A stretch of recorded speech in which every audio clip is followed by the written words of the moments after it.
Muy bien, buenos días hermanos y hermanas. Un placer ver a tantos hermanos después de tiempo y como siempre a los que nos vemos domingo a domingo. Siempre es un gusto, ¿no, hermanos? Hoy vamos a ver algo muy interesante. Vamos a abrir el libro de Números. Leía Kevin el capítulo 11 de Números. Y Números es un libro muy interesante porque es como el diario de Moisés cuando estuvo en el desierto, ¿no? Cuando salen y cuando están en el desierto 40 años, nos va a relatar un poco más a detalle. Se hacen 2 censos en el libro de Números. Y es interesante porque nos va a dar muchos datos precisos, no como Éxodo, que nos los hace un poco más general, sino que Números se encarga de eso, de saber un poco más a detalle qué pasó dentro del desierto, qué había pasado, ¿no?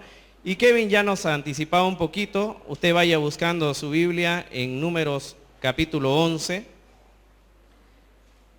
porque va a mostrarnos algo muy interesante hoy, no solo del pueblo de Israel, sino de Dios mismo.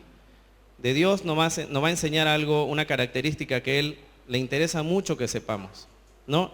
Y Números 11 se caracteriza por ser de quejas. Es un capítulo de quejas del pueblo de Israel, pero hoy no nos vamos a concentrar tanto en eso. Vamos a ver otros detalles y para eso vamos a orar para que Dios sea hablando a su corazón. Hoy, si tiene alguna distracción, si está pensando en alguna obligación que usted tiene después de la reunión, encárguesela a Dios, porque Dios quiere hablarle en este momento a usted. Así que dejemos todo en sus manos y démosle el tiempo que Él merece. Oremos a Dios, oremos. En esta mañana, Señor, gracias por este día, hermoso clima, Señor, y gracias porque nos cuidaste al llegar acá a la iglesia. Te pedimos, Señor, porque sabemos que hay personas que están en camino, que tú los cuides, Señor, que los ayudes. Sabemos que hay personas enfermas en este momento, no solo de nuestra iglesia, sino de tantos lugares, Señor. Y te pedimos que tú estés con ellos también proveyendo lo que necesiten en este momento. Mi Dios, bendice a cada familia que ha venido hoy, a cada visita, a cada hermano y hermana que está acá, Señor.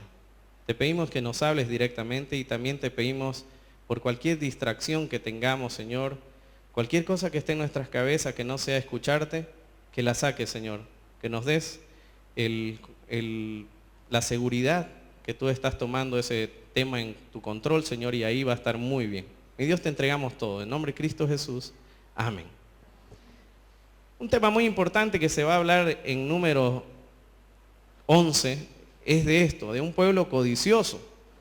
Y ante la codicia, antes de la codicia siempre existe algo que es la necesidad.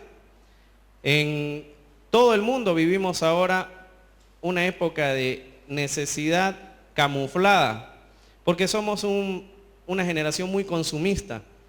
Estamos acostumbrados a que nos bombardeen donde vayamos para que podamos comprar cosas que quizás no necesitamos, ¿no? Estamos en un mundo donde nos están generando el deseo de tener algo que quizás no es nuestro, no es para nosotros.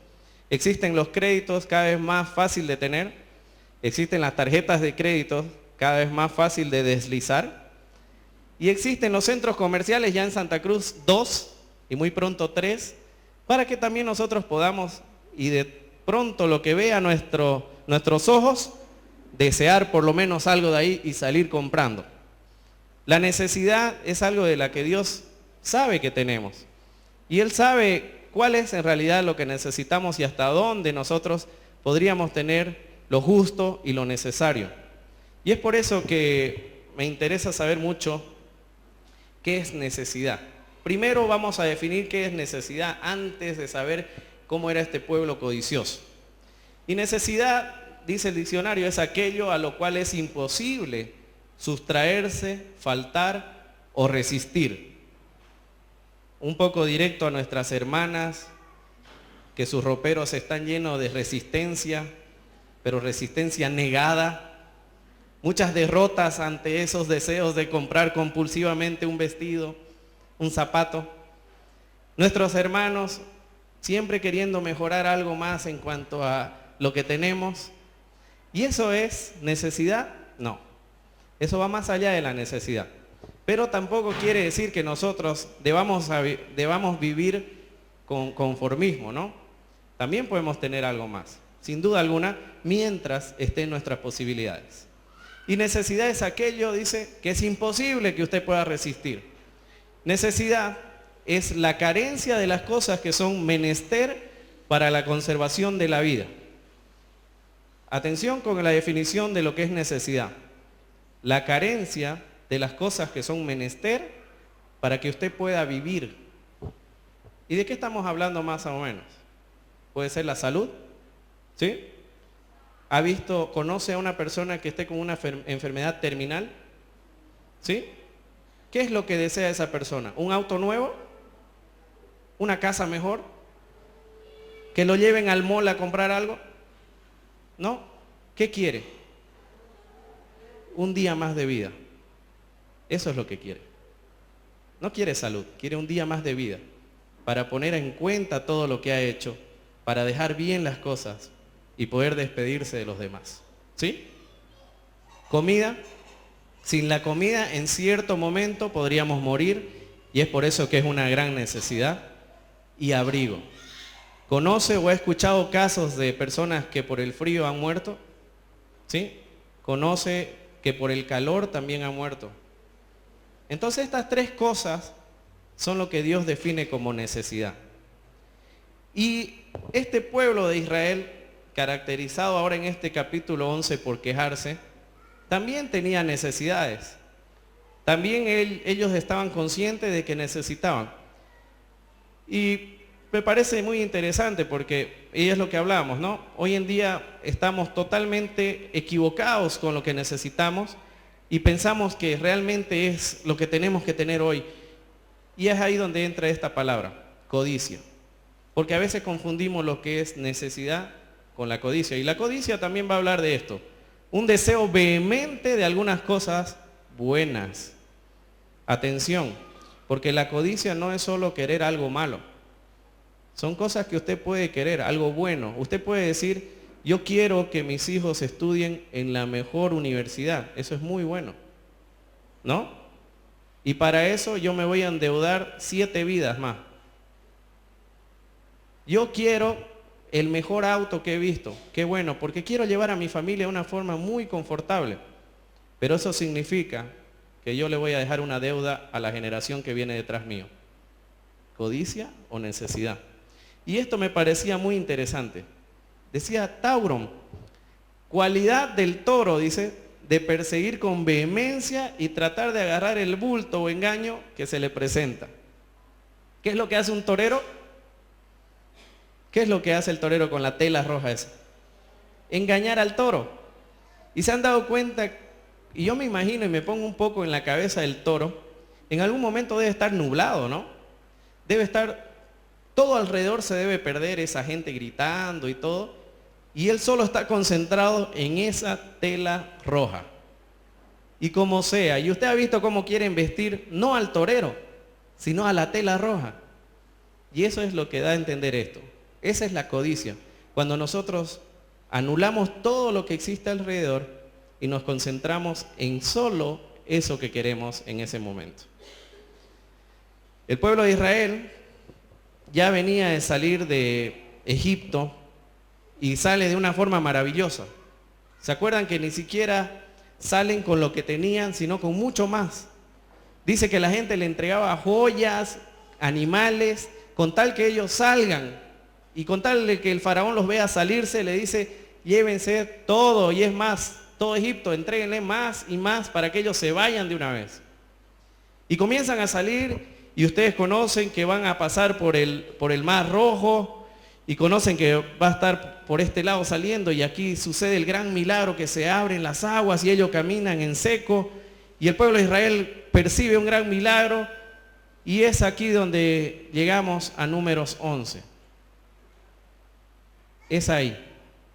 Todo este trayecto es 40 años. Pero esa flecha que indica es el comienzo de este desierto. Y en el comienzo de ese desierto se va a dar algo muy interesante para este pueblo de Israel. Sienten una gran necesidad. Sienten una necesidad que nada podía sino cumplirse lo que ellos querían en ese momento. Usted puede leerlo ahí, puede leerlo en su Biblia. Y dice así, hermanos. 11:1. Aconteció que el pueblo se quejó a oídos de Jehová, y lo oyó Jehová y ardió su ira. Se encendió entre ellos un fuego de Jehová que consumió uno de los extremos del campamento. El pueblo clamó a Moisés y Moisés oró a Jehová. Entonces el fuego se extinguió. Por eso llamaron a aquel lugar Tabera, incendio, porque el fuego de Jehová se encendió en ellos. La gente extranjera que se mezcló con ellos se dejó llevar por el hambre, y los hijos de Israel también volvieron a sus llantos diciendo: ¿quién nos diera de comer carne? Y esa era la necesidad. Me acuerdo de los churrascos, me acuerdo de esas tantas cosas que sentíamos y comíamos. Y ahora aquí no tenemos eso. No podemos poner fuego y una parrillita porque no tenemos carne. Y qué gran necesidad que se pone en el corazón, ¿no? Pero algo me llama la atención de esto. La influencia que existió. ¿Vio lo que dice el versículo 4 en rojo? ¿De quién está hablando? De la gente extranjera.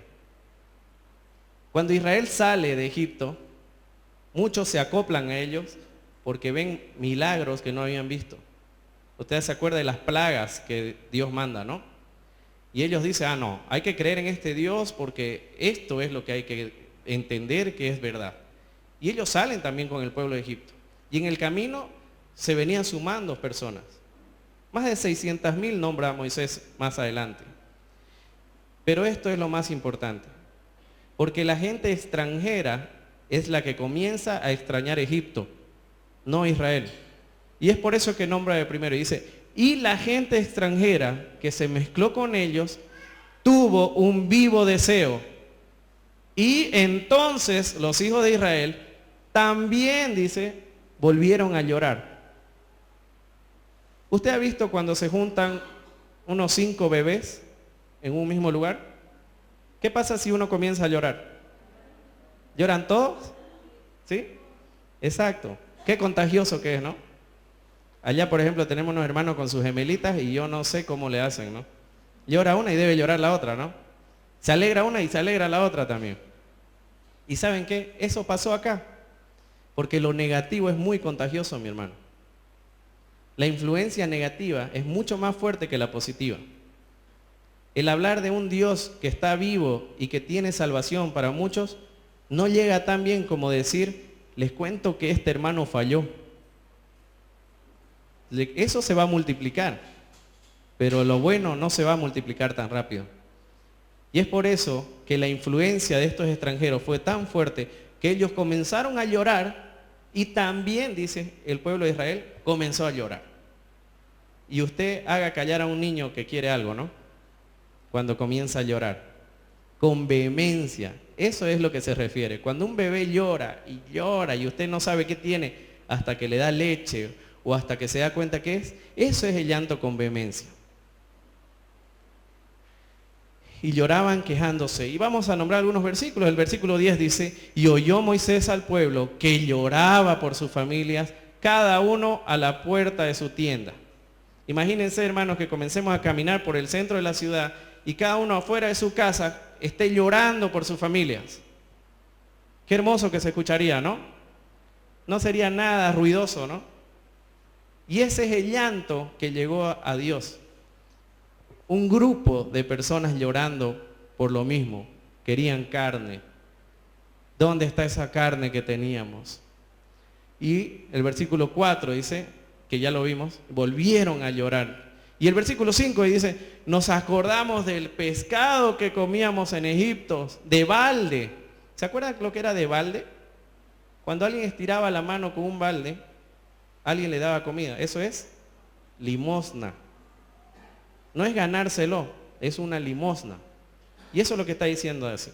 Nos acordamos del pescado que nos daban por limosna, de los pepinos, los melones, los puerros, el cuñapé, no sé, nombre lo que quiera, mi hermano. Las cebollas y los ajos. Qué rico que salía todo eso combinado. No, el pescado, cómo extraño ponerle ajo a ese pescado, decía. Cómo lo extraño realmente. Y comenzaban a llorar. Y los extranjeros lloraban y todos lloraban. Y después dice que cada uno afuera de sus tiendas ya lloraba. 600,000 personas llorando por una misma cosa, carne.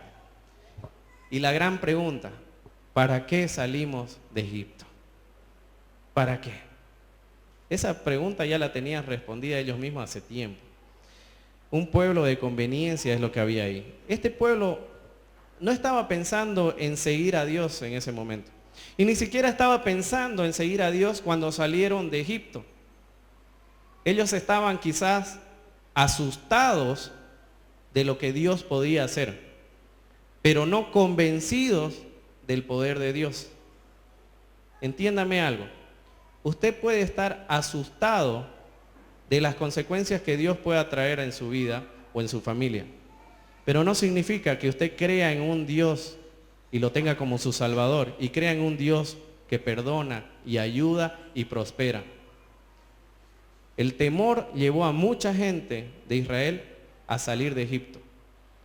¿Por qué salimos de Egipto? ¿Y por qué no se volvieron mejor, no ven? ¿Para qué hacer esa pregunta si yo podría haberme vuelto? ¿Saben por qué no volvían, hermanos? Porque seguro ellos estaban pensando, ¿quién nos va a abrir el mar esta vez? ¿Quién va a estar ahí con nosotros? Mejor es que sigamos al ganador y no al perdedor, ¿no ven? Y ellos decidieron seguir al ganador, pero no a Dios. Un pueblo de conveniencia.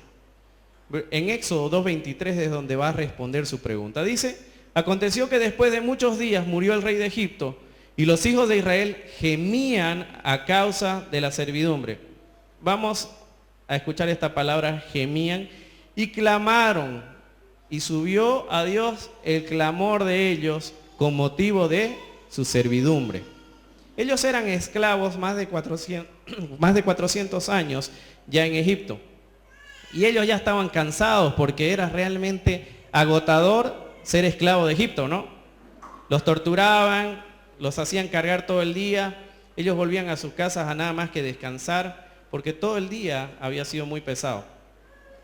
Y ellos comienzan a llorar en Éxodo, dice, cuando están en Egipto, y el mismo clamor. Estas mismas personas que están llorando después en Números 11, son las que están llorando aquí en Éxodo. Y el mismo llanto se escuchó. Es por eso que Dios en Números 11 dice, sintió ira y lanza un fuego. ¿Por qué? Porque eran las mismas personas que lloraban por salir de su esclavitud y ahora lloraban porque no tenían carne en su libertad. ¿De qué se olvidaron ellos? De que eran libres. Se olvidaron de eso. Se olvidaron de que habían sido sacados de esclavitud, de la cual tanto lloraban, y ahora querían carne. Y esa era la gran necesidad. Queremos carne, no queremos otra cosa. Ya no nos abras el mar, Señor, ya no hagas más milagros, solo queremos carne. Eso es lo que queremos. ¿Por qué es tan difícil, Señor? Y ellos estaban sintiendo todo eso. Éxodo 2:24 dice, y oyó Dios el gemido de ellos, y se acordó de su pacto con Abraham, Isaac y Jacob, y miró Dios a los hijos de Israel. Y esta parte es interesante. Y los reconoció. Los reconoció.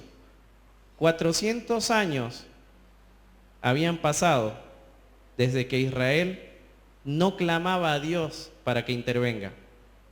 400 años. ¿Cuántas generaciones habrán pasado? Para que alguien diga, oye, ¿y qué tal si comenzamos a pedirle a Dios? ¿Y qué tal si ahora sí nos acordamos de Dios? ¿Se acuerdan de ese Dios que hizo un pacto con nosotros? ¿Qué les parece si hoy sí comenzamos a clamar a ese Dios? Y recién se acordaron de Dios y clamaron. Y dice que Dios recién reconoció a su pueblo. Vamos pensando un poco en nosotros, hermanos. ¿En qué lugar estamos hoy? ¿Hemos dejado todo a Dios? ¿Reconocemos que Dios puede y es capaz de hacer muchas cosas en nuestras vidas? ¿O todavía estamos en esos 300 y tantos años de olvidarnos de Él? El versículo 6 dice, y esto es lo que se quejaba todos ellos, ¿no? Y ahora nuestra alma se seca, dice. ¿Cómo será ver que su alma se seque? Piense un poquito, ¿cómo es esa expresión? Ya no es físico, ¿no? Ya el no sentir, el no poder comer carne, el extrañar el ajo, la cebolla y el pescado, ya no es solo físico. Dice que hasta el alma ya le dolía, ya el alma estaba seca, ya no tenían nada que dar. O sea, el desánimo era lo que reinaba en ese momento, porque lo último que queda es su alma, su esperanza. Y aquí ya no había nada, ya estaba seco. Entonces dice, y ahora nuestra esperanza ya no existe, ya estamos secos, el alma ni la tenemos. Pues nada, sino este maná ven nuestros ojos. Y era el maná como semilla de culantro, que también es cilantro, y su color como color de bedelio blanco.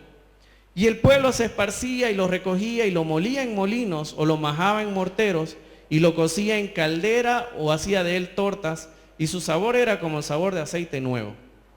Y cuando descendía el rocío sobre el campamento de noche, el maná descendía sobre él.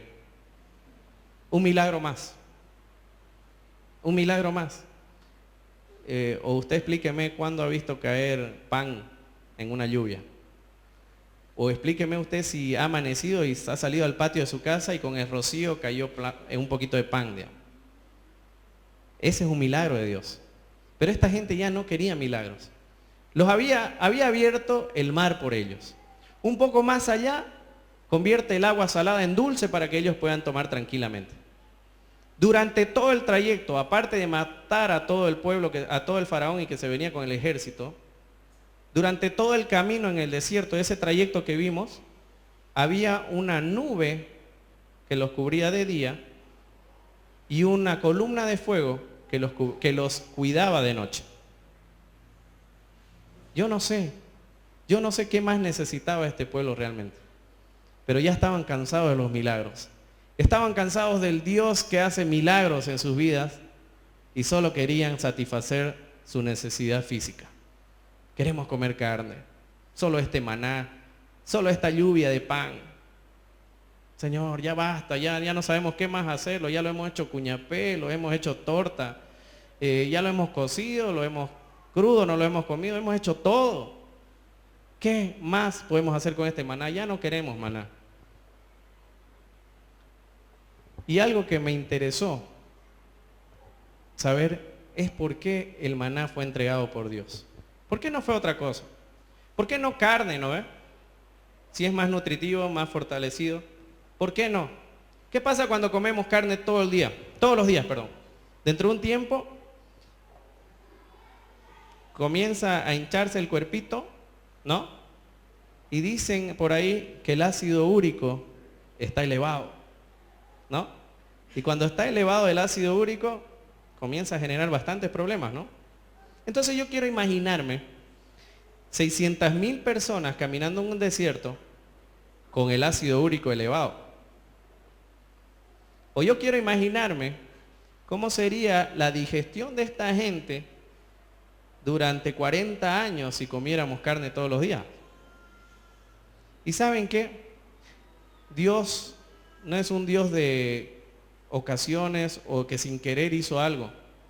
El maná tenía algo muy importante. Decía que era como semilla de culantro la Biblia, que es lo mismo que el cilantro. Entonces yo dije, habría que ver de qué se trata este maná, ¿no? Y comencé a poner propiedades del cilantro. Y vamos a ver. Primero, como digestivo, es muy útil para tratar casos de estreñimiento, digestiones dolorosas y trastornos del sistema digestivo en general. Wow. Excelente estimulante del sistema nervioso, por lo cual resulta recomendable para mejorar el rendimiento mental. No eran 40 grados en el desierto, 45 era lo mínimo en un desierto. Y esto ayudaba con el rendimiento mental. Sigamos. Estimula el apetito, resultando apropiado para tratar casos de inapetencia. Sigamos. Depurativas. Es un excelente depurador del organismo, siendo muy útil para tratar casos de colesterol alto. Sigamos. Antibióticas. Debido a su composición, resulta muy útil en el tratamiento de heridas. Y es galactógena, favorece la producción de leche en las mujeres durante la lactancia. Mejor que paracetamol, ¿no? ¿Ah? ¿Les parece o no? ¿Doctores presentes? ¿Sí? Puede ser, ¿no? Aunque ustedes todavía confían mucho en el paracetamol, ¿no? ¿Por qué era el maná? Porque tenía sentido, mis hermanos. Porque ellos estaban caminando 45 grados en un desierto y tenían que tener muy buena digestión, tenían que tener muy buen uso mental. Había mujeres embarazadas y había muchas heridas que curar durante el trayecto. ¿Por qué el maná? Entonces, mi hermano, cuando estas personas comienzan a entender que la carne era una necesidad, se olvidan que no era una necesidad, era una codicia que tenían, que no es lo mismo. ¿De qué lado está usted, mi hermano? Cuando está recibiendo el maná día a día, ¿no está deseando otra cosa más? Versículo 16 dice, entonces Jehová dijo a Moisés, reúneme 70 varones de los ancianos de Israel, pero tú sabes que son ancianos del pueblo y sus principales, y tráelos a la puerta del tabernáculo de reunión, y esperen allí contigo, y yo descenderé y hablaré allí contigo, y tomaré del espíritu que está en ti, y pondré en ellos, y llevarán contigo la carga del pueblo, y no la llevarás tú solo. Pero al pueblo dirás, santificaos para mañana, y comeréis carne.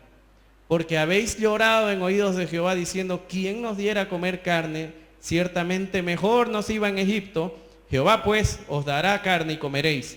Y no comeréis un día, ni 2 días, ni 5 días, ni 10 días, ni 20 días, sino hasta un mes entero, hasta que les salga por las narices y la aborrezcan la carne, por cuanto menospreciaron a Jehová que está en medio de ustedes, y lloraron delante de él diciendo, ¿para qué salimos de acá de Egipto? Versículo 21. Entonces dijo Jehová, 600,000 de a pie es el pueblo en medio del cual yo estoy, y tú dices, les daré de comer y comerán un mes entero. ¿Acaso se degollarán para ellos ovejas y bueyes que les basten? ¿O se juntarán para ellos todos los peces del mar para que tengan abasto? Entonces Jehová respondió a Moisés, ¿acaso se ha acortado la mano de Jehová? Ahora verán si se cumple mi palabra o no. Y salió Moisés y dijo al pueblo las palabras de Jehová, y reunió a los 70 varones de los ancianos del pueblo, y los hizo estar alrededor del tabernáculo. Entonces Jehová descendió en la nube y le habló, y tomó del espíritu que estaba en él, y lo puso en los 70 varones ancianos. Y cuando posó sobre ellos el espíritu, profetizaron y no cesaron, y habían quedado en el campamento 2 varones, llamados el uno Eldad y el otro Medad, sobre los cuales también reposó el espíritu, y estaban ellos entre los inscritos, ¿no?, de los ancianos, pero no habían venido al tabernáculo, y profetizaron en el campamento. ¿Saben qué? Me parece demasiado bueno este paréntesis que hizo Dios, porque es un gran paréntesis en medio de una gran queja, ¿no? Porque pudo haber sido fácil, ¿no?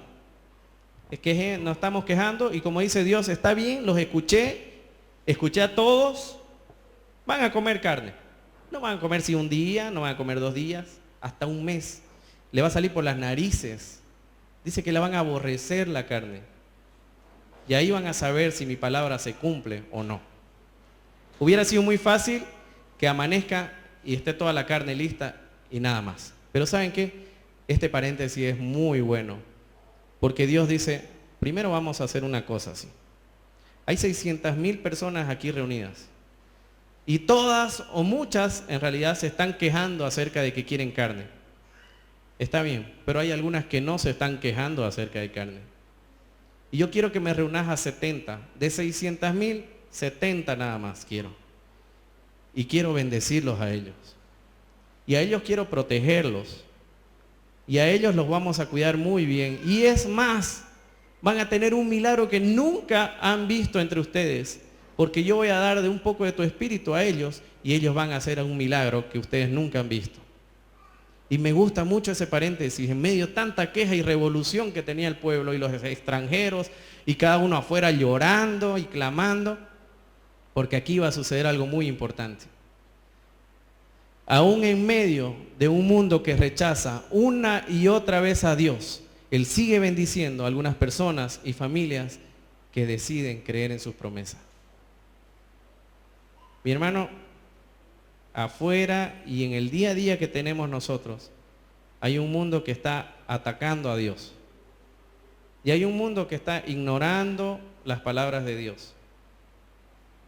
Y Dios quiere tomar a algunos, y usted puede ser algunos, y tomar a usted y su familia, y decirle, no necesito que usted sea parte de los que están llorando, porque algo muy grande puedo hacer en tu vida, aún en medio de toda esta crisis que ves, aún en medio de todo esto que está pasándote.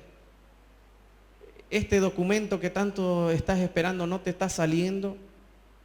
Ese arreglo entre familias que tantos meses estás tardando no sale. Ese trabajo en el cual estás te hace querer llorar. Ese problema dentro de tu familia, estás al punto de explotar y gritar. Quiero decirte algo, aún en medio de eso, Dios quiere bendecir tu vida.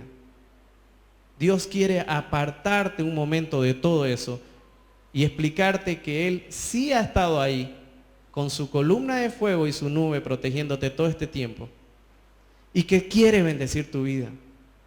Que ese problema no es grande para Dios, sí para ti. Y es el día que tenemos que comenzar a entregar esos problemas. Influencia. ¿Cuál es la influencia que tiene usted ahora? ¿En quién se está apoyando? ¿Con quién están creciendo sus hijos? Usted como matrimonio, ¿con qué otros matrimonios se está rodeando? ¿Qué clase de influencia tiene usted? ¿O hay personas extranjeras en su casa que están moldeando su vida? Conveniencia. Un pueblo de conveniencia es alguien que va a seguir al líder solo por las cosas que está viendo en ese momento, pero no por lo que es en sí. Y en este momento usted también puede ser de ese pueblo, igualito al de Israel, donde lleva a la familia solo donde ve lo bueno. Yo puedo traer a la iglesia mucho tiempo a mi familia, y eso no quiere decir que hemos decidido seguir a Dios.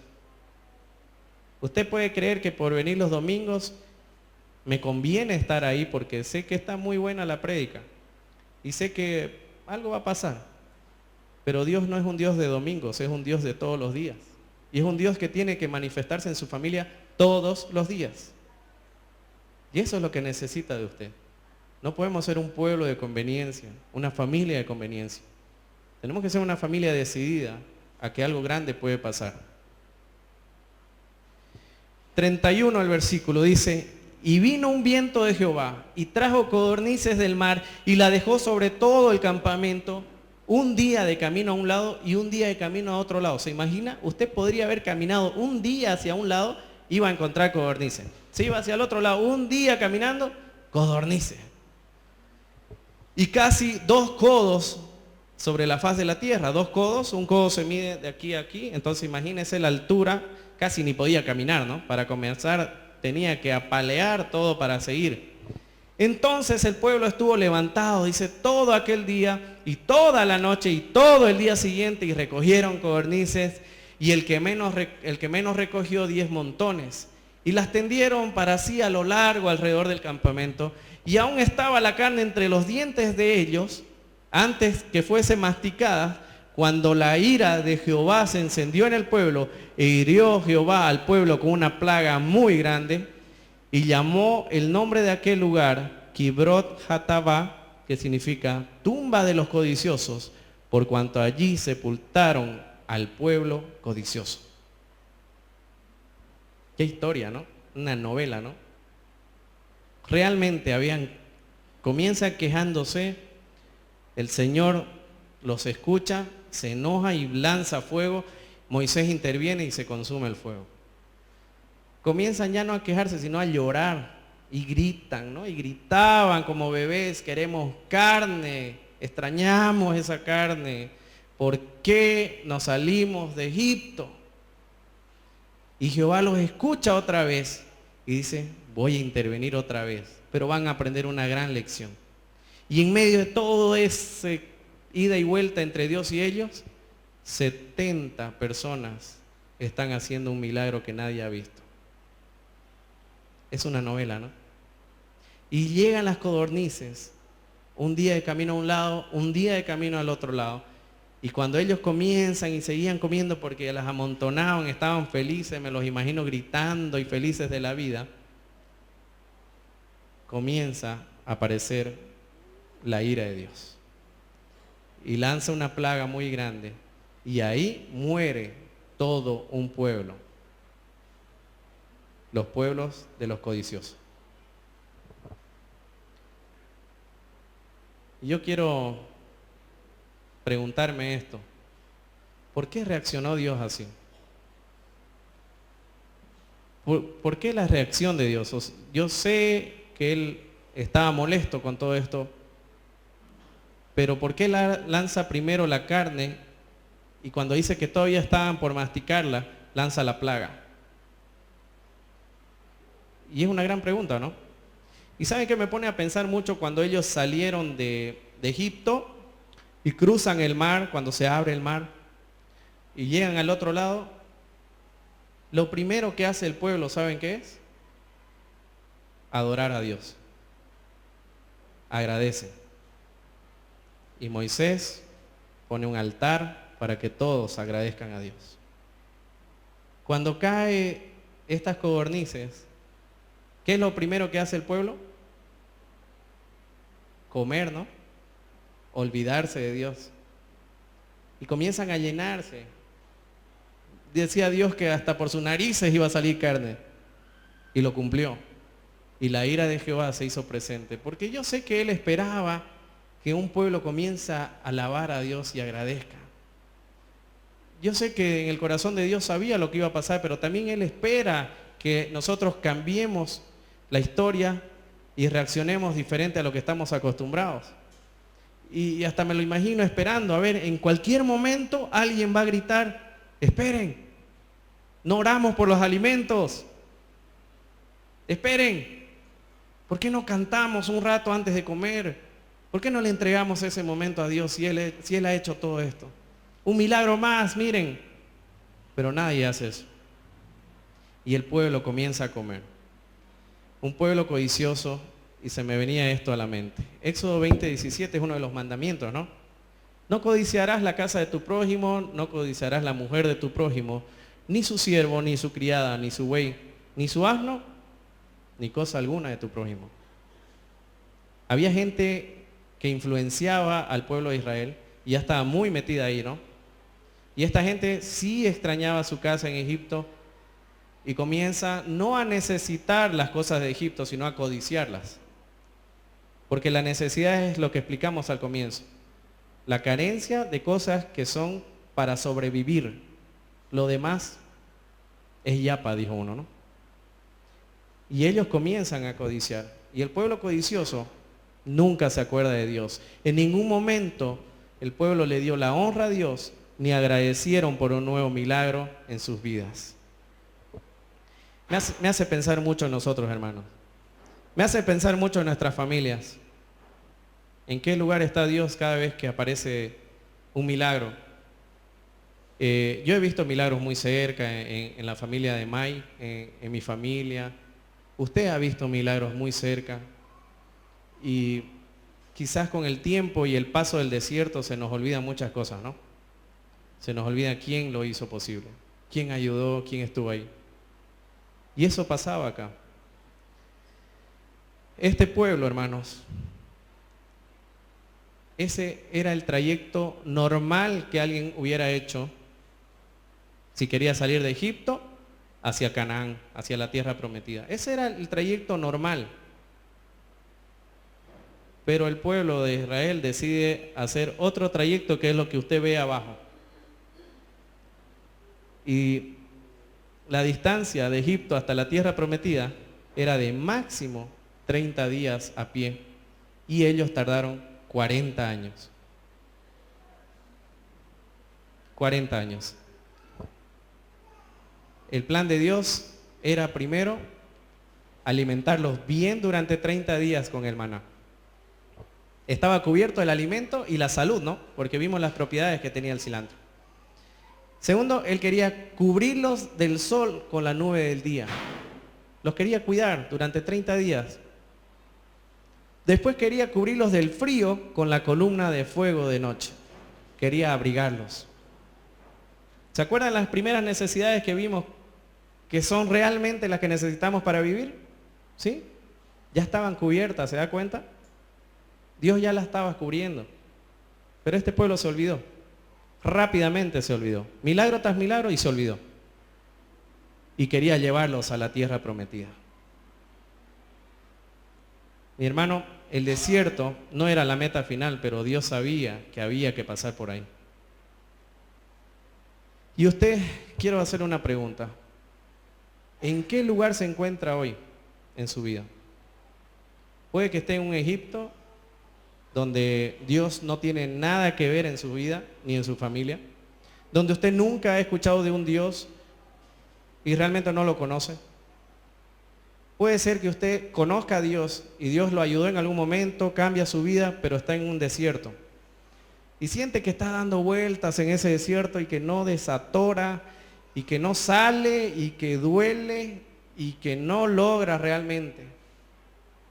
O puede que usted esté viviendo la tierra prometida, donde sabe que está muy bendecido. Piense un poco cómo está usted, cuál es su momento. Usted puede quedarse de por vida en el desierto dando vueltas si quiere salir con sus propios recursos.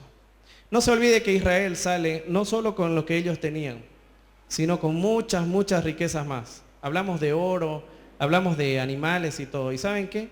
En algún momento todo lo que ellos tenían no significaba nada en el desierto. Nada. Y algo más, ni siquiera Moisés logra llegar a la tierra prometida. Ni siquiera Moisés. Y es por eso que le digo eso. Usted puede quedarse de por vida en medio del desierto si quiere hacerlo con lo que usted sabe y sus recursos. Salud, abrigo, comida. ¿Qué es lo que quiere un enfermo terminal? Un día más de vida. Usted tiene un día más de vida. ¿Qué es lo que anhelan ellos? Salud. Usted tiene salud, mi hermano. Abrigo. Yo lo veo a todos con ropa en esta mañana. A ninguno le ha faltado ropa. Comida. Seguramente muchos desayunaron y si no desayunaron, seguro que van a almorzar.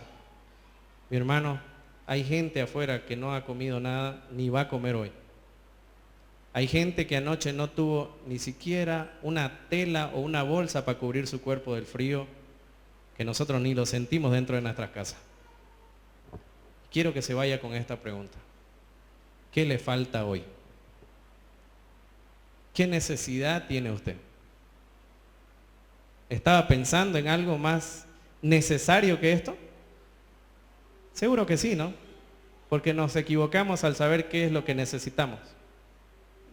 Pero Dios quiere decirle que está cubierto todo, mi hermano. Lo que usted necesita para vivir ya está cubierto. E inclusive le ha entregado una yapa más, seguro. Seguro que usted va a salir y va a ver su auto. Seguro que va a salir y va a tener poco más de dinero para darse un gustito. Seguro que sí. Mi hermano, Dios en medio de tantas cosas ya cubrió su necesidad. Y eso es lo que se trata de ser bendecido. Póngase de pie, vamos ahora.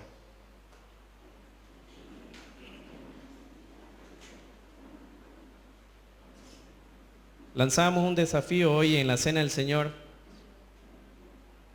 y esperemos que algunos la puedan cumplir.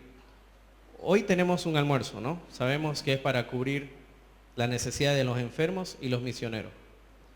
Y quizás usted tenga otros planes porque está yendo a almorzar a otro lado, o quizás va a almorzar acá. Pero queremos desafiarlo a algo más. ¿Por qué no compra un plato o 2 platos extras hoy? Y saliendo de acá, bendice la vida de alguien que esté en la calle. ¿Por qué no se acerca a un semáforo y ve la necesidad y usted va a tener 1, 2, 5, no sé, platos extras y bendice su vida? Dios también quiere usarlo a usted. Usted puede ser los 70 que en medio de tanta crisis pueda bendecir a otro. Vamos a orar. Señor, en esta mañana, mi Dios, eres muy bueno realmente.